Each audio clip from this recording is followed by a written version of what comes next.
Hello' student, এইখন হৈছে দ্বিতীয় গঠনাত্মক মান নিৰূপণ 2024 বিষয় গণিত শ্ৰেণী তৃতীয় পেপাৰ হয়। ইয়াতে আছে 1 লিটাৰত কিমান মিলিলিটাৰ থাকে। তাৰ পাছৰটো শূন্যৰ লগত 5 পূৰণ কৰিলে কিমান হ'ব? 2 কিলোগ্ৰাম বস্তুৰ ওজন জুখিবলৈ 500 গ্ৰামৰ দগা কেইটা লাগিব? 9 লগত কি পূৰণ কৰিলে 45 হ'ব? 45টো। তাৰপিছত আটাইতকৈ সৰু যুগ্ম সংখ্যাটো কি? সংখ্যা অংকৰে লিখা 205টো আমি সংখ্যাত লিখিব লাগিব।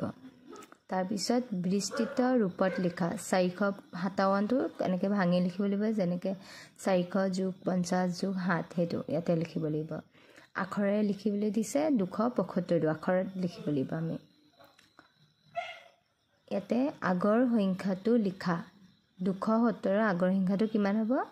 ইয়াতে পাছৰ সংখ্যাটো লিখা 489 পাছৰ সংখ্যাটো। তাৰপিছত সেইটো 490 হ'ব। তাৰপৰা 9 মানে 99ত ঘেৰি দিয়া অংকটোৰ স্থানীয় মান কিমান?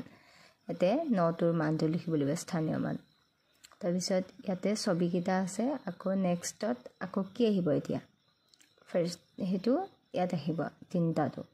তাৰপৰা খালী ঠাইত কি সংখ্যা হ'ব লিখা।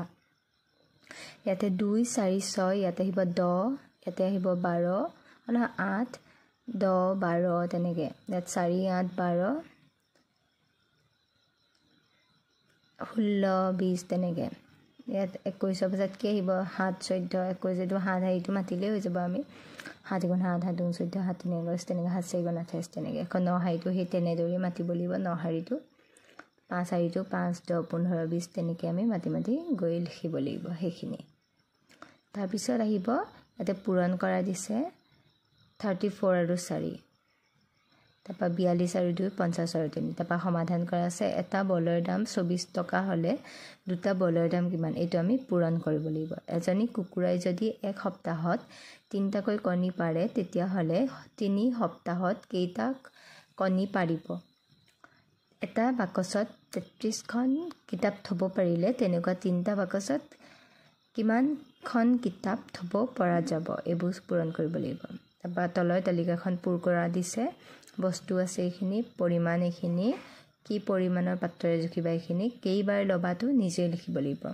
ইয়াতে সমাধান কৰা আছে যোগ অংক আৰু বিয়োগ অংক। এইখনে আছিলে পেপাৰখন। যদি চাই ভাল পালে তেন্তে লাইক কমেণ্ট